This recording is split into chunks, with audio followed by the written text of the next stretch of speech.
자, 시조에 대해서 지난 시간에 공부한 거 다시 한번 정리해 볼게. 시조는 시절 가조의 준말로 3장 형식, 우리 한국 문학에 있어서 거의 유일한 정형시다. 글자의 형태가 정해져 있다. 그러면 그 정형이 어떤 거야? 3장이고 699, 45자 내외의 어떤 사음보 외형률이더라. 이런 얘기야. 그러면 그게 무엇인가? 물론 다 알고 있겠지만 한번 정리해 볼게. 3, 4, 3, 4, 3, 4, 3, 4, 3, 4, 3, 4, 3, 5, 4, 3 이렇게 돼 있어서 그게 하나, 둘, 셋, 넷, 4음보더라. 자, 그 다음에 구라는 것은 단어가 2개 이상 모여야 구가 되니까 덩어리로 이게 한 덩어리, 두 덩어리, 세 덩어리, 네 덩어리, 다섯 덩어리, 여섯 덩어리 해서 6, 9더라. 그 다음에 장이라고 하는 것은 페이지가 줄이 장면이 바뀌는 거야. 초장, 중장, 종장 해서 3장이더라. 이게 우리의 전통 정형시 시조야. 자, 3, 4는 바뀔 수 있는데 얘는 절대 안 바뀌더라. 요것이 시조의 정형성이지. 그러면 시조는 누가 어떻게 쓰였는가 보면 맨 먼저 만들어진 게 고려말 조선 초 때 만들어졌어. 남자들이 주로 했고 충, 절개, 효도를 나타내는. 그래서 우리가 이런 것을 뭐라고 부르느냐?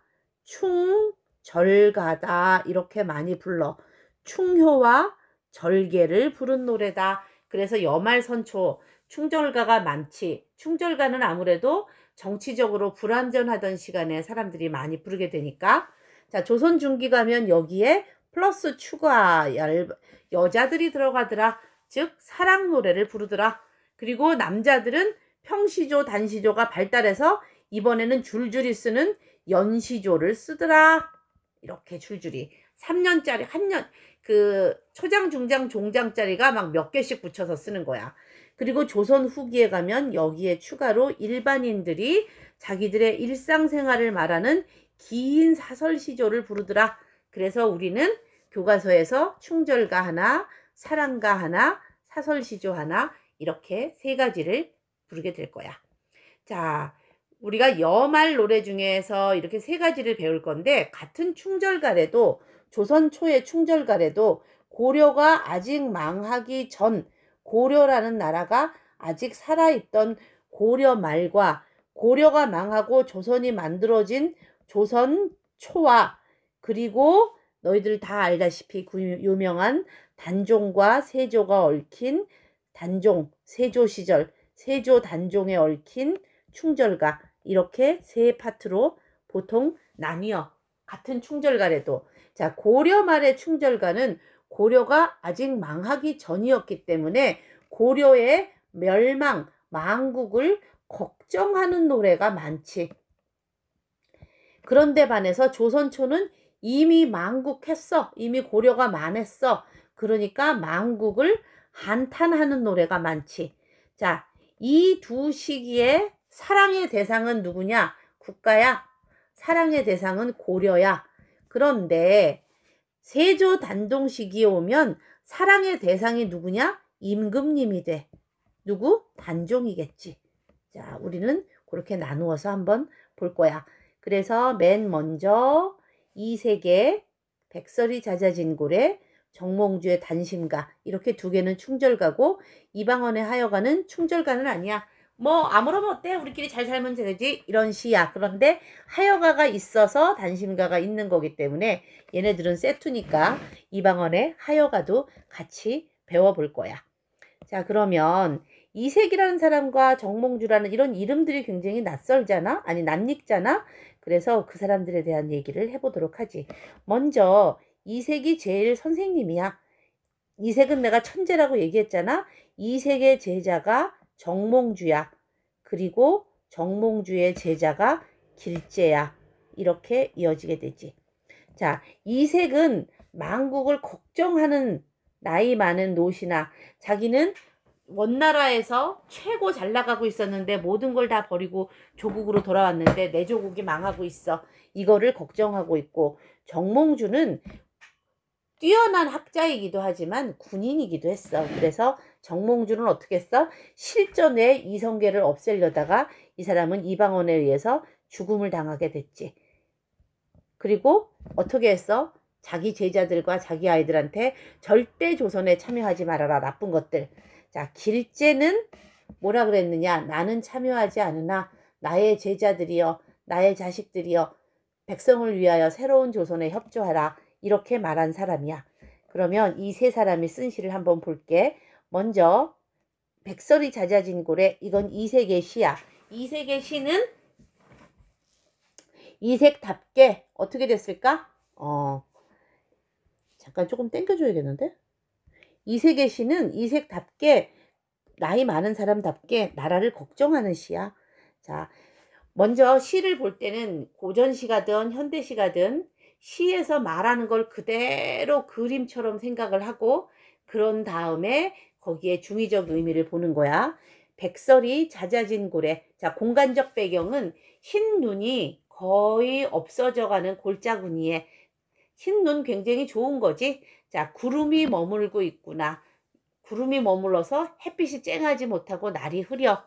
반가운 매화는, 매화꽃이 한 송이 딱 피었으면 좋겠는데 나는 매화꽃을 찾고 있는데 어느 곳에 피었는고, 이거는 피었는가하고 똑같이 도대체 매화는 어디에 피어 있는가, 즉 나는 매화를 찾을 수가 없어.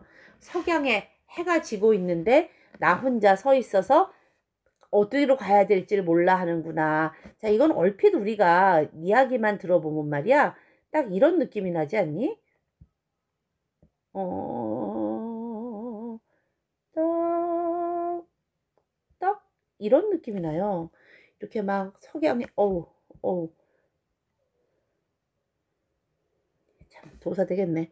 석양에 아주 나이 많은 할아버지가 딱 이렇게 해가 이렇게 지는, 이렇게 산이 이렇게 지는데 석에 해가 져가고 있어. 이 해가 져가고 있는 석양에 딱 바라보면서 아, 슬프다 이러고 있는 쓸쓸한 뒷모습이 생각나잖아. 그러니까 이 시에 이런 자연적 모습을 배경으로 해서 우리는 중의적 의미를 살펴볼 거야. 먼저 백설이라고 하는 것은 이 작가에게 있어서 백설은 충신이야. 어떤 충신? 고려를 사랑하는. 그런데 그 충신이 잦아졌어. 잦아졌다는 거는 뭐가 이렇게 잔뜩 쌓여있던 것이 녹아가지고 막 이렇게 거의 없어진 상태가 잦아진 거거든. 따라서 백설이 잦아졌다. 충신이 거의 없어진 골짜구니에 구름, 간신만 잔뜩 머물고 있어. 이 간신은 어떤 간신일까? 고려를 망하게 하고 새로운 나라를 만들려고 하는 사람들이지. 그런데 도대체 반가운 매화. 자, 이 사람은 반갑다 하는 걸로 봐서 매화가 매우 긍정적인 대상이야. 왜? 옛날 선비들한테 매화는 어떤 어려운 세상, 암흑을 뚫고 나갈 구해줄 구세주 같은 것이었거든. 그러니까 충신이 없어졌어. 충신도 없어진 이 세상을 어떻게 나라를 살려줄 사람, 구해줄 사람, 그게 충신에서 매화로 이렇게 이어지는 거지. 매화는 어느 곳에 피었는고. 자, 어느 곳에 피었는고 하고 물어보는 걸로 봐서 매화가 눈에 띄어 안 띄어? 안 띄어요. 없습니다. 그래서 나는 석양에 나 홀로 서서 어떻게 하고 있어? 갈 곳 몰라 하고 있다. 옛날에는 백설이 많았어. 나와 같은 동지들이. 그런데 그 사람들 다 없어졌어. 이 상황을 반전시켜줄 매화는 어디 갔는가? 없어. 그래서 나는 혼자 서 있다. 이렇게 말을 하고 있는 게 이 이색의 시야. 그러면 여기에서 말하는 공간적 배경이 되는 석양, 이 석양을 어떻게 볼 것인가? 석양은 첫째는 물리적으로 해지는 시간이야. 저녁 시간. 해지는 저녁 시간이라고 볼 수 있어. 자, 그런데 중의적 의미로 보면 고려의 나라가 멸망해가는 시기라고 볼 수 있는 거지. 아직 고려가 망하진 않았지만 곧 모려가 망해가고 있는 이 상황에 나는 갈 곳 몰라 하노라. 어디로 가야 될지 내 마음을 잡을 수가 없다. 이렇게 말하는 게 이색의 시야. 그러면 여기에서 이 구름은 백설이나 매화나 나홀로 있는 거는 다 비슷한 관념인데 반해서 구름은 이것과 반대되는 개념이다. 이렇게 볼 수 있겠지. 자, 그 다음에 이방원의 하여가를 볼게. 이방원은 너희들 다 알다시피 조선의 3대 임금 태종이자 이성계의 아들이자 그리고 정몽주의 제자야. 그런데 정몽주가 조선의 건국을 엄청 반대하고 있었기 때문에 이방원이 정몽주한테 이렇게 말해. 이런들 어떠하고 저런들 어떠해. 만수산 드렁치기 얼겨진들 어때.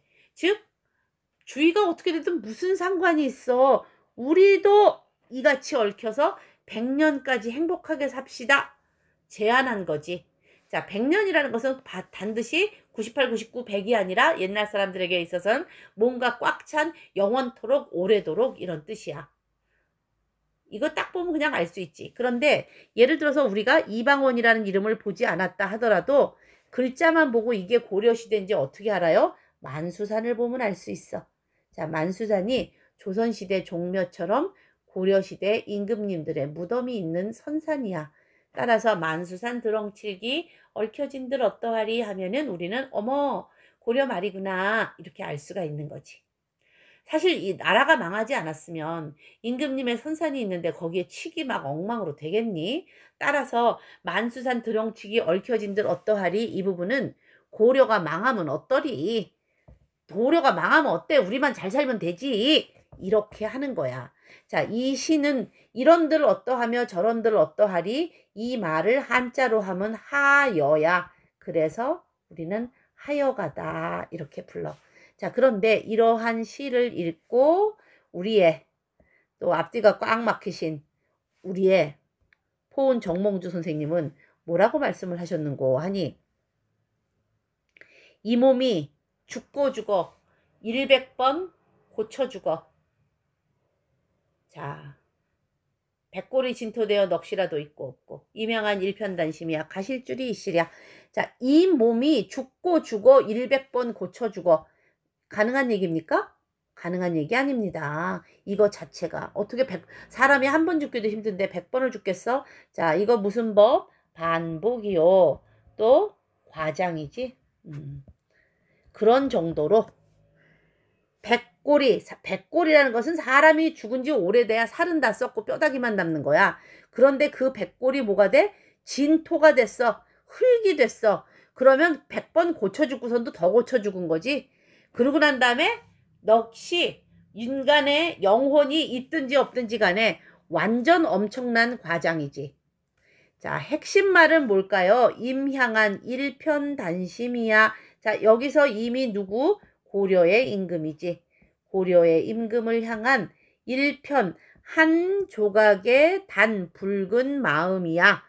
가실 줄이 있으랴. 그래서 여기서 따서 이 노래는 단심가다.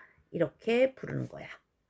여기까지 해서 고려 초 노래를 해봤고, 자, 이번에는 조선으로 넘어갈게. 조선이 됐다는 것은 이미 고려가 망했다는 얘기지. 그래서 더 이상 석양에 어쩌고 저쩌고 이런 말 없어. 왜? 석양에 하면 석양이라는 것은 해가 저물긴 하지만 해가 아직 있는 거잖아. 그런데 조선 초가 되면 이미 해 없어.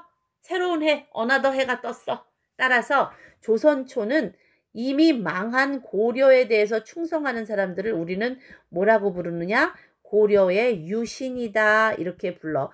유는 남겨졌다. 레프트란 뜻이야. 유언장 이런 거 알지? 그래서 고려의 유신들에 대해서 조선의 건국자들이 부르는 시지. 자, 원천석이라는 사람이 나오면은 딱 알아야 돼. 고려의 유신, 대표적인 유신 원천석이야. 태종 이방원이 엄청 아꼈으나 결국은 끝까지 태종에 협력하지 않았던. 그래서 주위의 고려 유신들한테는 오해도 많이 받았지. 태종 이방원이 왜 너만 살려도 너 배신한 거 아니야? 막 이렇게. 자, 길제 아까 얘기했지? 고려 말의 사문 중에 한 명이다. 그러면 원천석 시 유명한 시 두 개 한번 불러볼까? 흥망이 유수하니 흥하고 망하는 것은 유수 숫자가 있다. 유수 즉 이거는 굉장히 운명론적인 거야. 어떻게? 팔자야 어쩔 수 없어.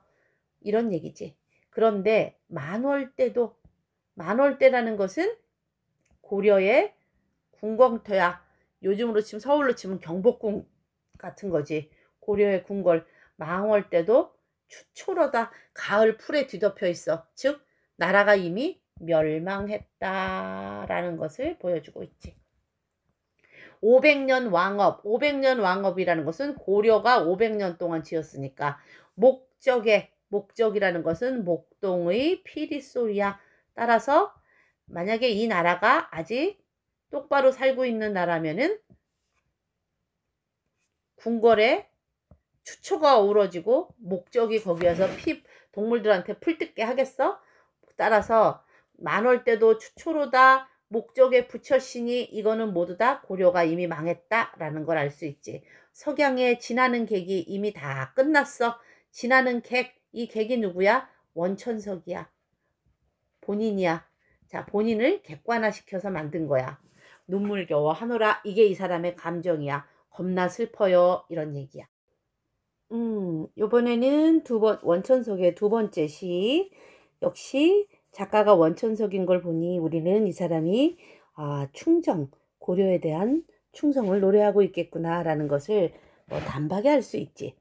자, 이번 시에서는 시적 대상이 무엇이냐라고 보니 바로 대나무다. 대나무의 특성을 보면 대나무는 이렇게 마디가 있어서 굉장히 곧게 자라지. 예를 들어서 눈이라든가 뭐 이런 무거운 것 때문에 마디가 이렇게 휘어질 수는 있어. 그러나 절대 대나무는 이런 식으로 구부러져서 자라지는 않지. 이러한 성격을 가지고 이 사람이 시를 쓴 거예요. 자, 한번 볼까? 눈 맞아서 대나무가 이렇게 휘었어. 그런 휘어진 대나무를 보고 뉘라셔. 누가 굽다 턴고 굽었구나라고 하던 고 이런 말이지. 자, 고는 까인 거 알지? 의문형이야.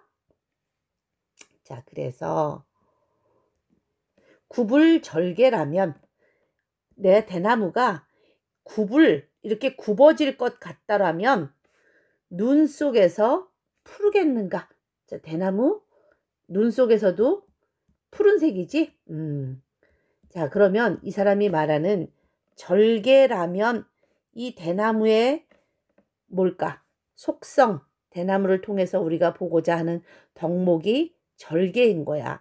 그거는 이 원천성만 그런 게 아니고 그 옛날 학자들은 대나무의 고든 성격, 소나무의 사시사철 푸른 성질, 또 추운 겨울에 홀로 꽃피는 국화의 굳건한 성질, 또 아직 봄이 오지 않았는데 여린 꽃 하나로 온 사방을 향기로 가득 채우는 매화의 성질, 이런 걸 가지고 인간이 지녀야 할 덕목을 거기에 빗대서 얘기했거든. 그러니까 원천석뿐이 아니라 대나무 하면 누구나 다 고든 절개에 대한 이야기를 하고 있다라는 것을 기본적으로 알고 있어야 된다. 만약에 대나무의 절개가 그렇게 가볍게 굽어질 절개라면 눈 속에 푸르겠느냐. 눈 속에 푸른 거를 보면 절대 굽을 리 없다는 걸 알지 않니? 이렇게 말하는 거야. 즉 대나무는 굽었단 얘기, 안 굽었단 얘기, 굽지 않았다. 굽은 것처럼 보였어도 휘어진 거야. 눈만 털면 바로 똑바로 일어설 거야. 이런 얘기를 하는 거지. 아마도 자, 시의 종장에 1, 2, 3 종장의 첫 기절은 바뀌지 않는구나. 세한 고절은 추운 겨울에 혼자 외로이 절개를 지키고 있는 것은 너 누구 대나무뿐인가 하노라. 이렇게 말하는 게 원천석의 시야. 그러면 이 시 속에 중의적인 의미는 어떤 것이 있을까 한번 살펴보면, 자, 여기서 말하는 눈이라는 것은 어려움. 대나무에게는 어떠한 존재야? 어려움을 주는 존재지. 그러면 이 대나무가 절개를 상징하고 그게 바로 너고, 그게 누구야? 나 원천석한테까지 이어진다라고 생각해서 보면, 대나무는 이 원천석, 대나무, 절개, 이 모두들에게 어려움을 주는 대상이지. 반대되는 대상이야. 따라서 이 대나무는 조선을 상징한다고 볼 수 있지. 그러면 세한고절은 무슨 뜻일까? 추운 날에 혼자서 절개를 지키고 있어. 자, 그럼 이 세한이 눈하고 연결되는 조선의 새로운 세력들, 이 원천석이 원하지 않는 세력들이지. 그리고 고절, 혼자 지키고 있는 이 절개가 바로 누구의 절개? 대나무의 절개요, 너의 절개요. 그것이 원천석의 절개인 거지. 이런 식으로 이어진다고 보면 되겠습니다. 그러면 세 번째 시, 길재의 500년 도읍지를 필마로 돌아드니 볼까? 먼저 500년 도읍지다. 자, 우리가 500년 하면 벌써 뭐야? 길재가 500년을 얘기했다 하면은 이거는 고려를 말하는 거죠. 네. 길재 당시에서는 조선이 500년 갈지 1000년 갈지 알 수 없는 상황이었었으니까 500년 도읍지, 자, 도읍지라는 것은 서울이야. 즉 개경이겠지. 거기를 필마로 말한 피를 타고 혼자서 쫙 돌아왔어. 이게 벌써 이미 시대적 상황이 고려가 망했다는 걸 알 수 있지. 만약에 고려가 정말 아직도 그 힘이 센 짱짱한 나라였다면 길재처럼 높은 사람이 혼자서 필마를 타고 오겠어? 시종 여러 데리고 오지? 거기다가 옛날부터 원래 임금님 계시는 곳에는 말 타고 그렇게 들어가지 못한다. 따라서 이 얘기는 이미 고려는 멸망했소 하는 거를 얘기하는 거야. 일반적인 사건을 얘기를 하고, 이제 구체적인 얘기.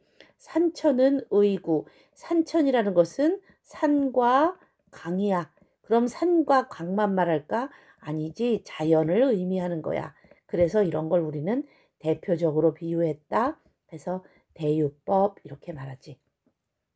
산천은 의구, 즉 불변한데 인걸, 뛰어난 인재는 아무도 없다.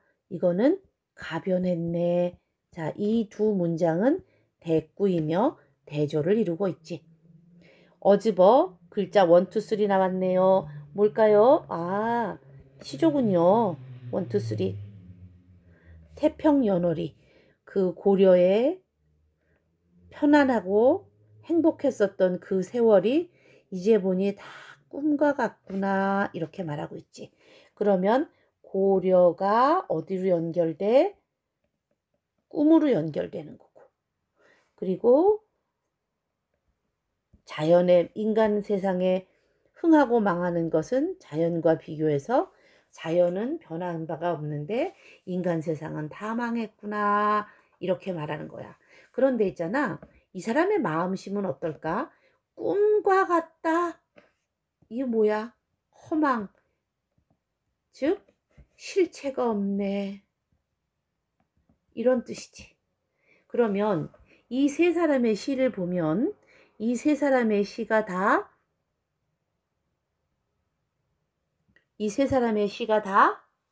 충절가인데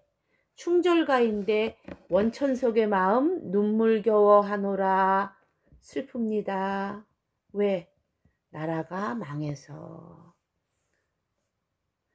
그래도 나는 그 나라에다가 절개를 지키고 있습니다. 그리고 길재 허무합니다. 자, 어떠니 모두 다 내가 충성을 바치는 대상인 나의 고국이 망하고 없어진 거에 대한 이 허망함, 슬픔 이런 거를 노래하는 것이 조선 초에 고려 유신들의 충절가라고 보면 되겠습니다.